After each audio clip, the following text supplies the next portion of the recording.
في ربيع الأول من العام 11 للهجرة وبعد حجة الوداع، ألم برسول الله صلى الله عليه وسلم الوجع بأبي هو وأمي، وخيره الله فاختار لقاء ربه.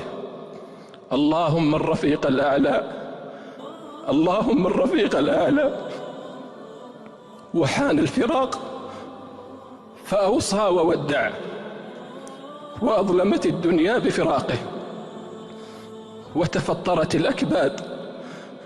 فيا لله ما أعظم الهول، وما أشد الفاجعة، وما أصعب الخط، وما أثقل اللحظات.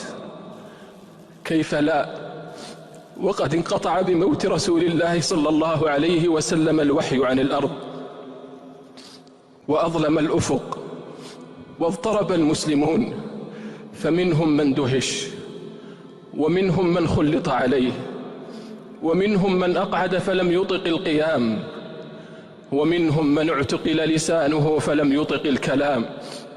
يقول أنس رضي الله عنه: لما كان اليوم الذي دخل فيه رسول الله صلى الله عليه وسلم المدينة أضاء منها كل شيء، فلما كان اليوم الذي مات فيه أظلم منها كل شيء.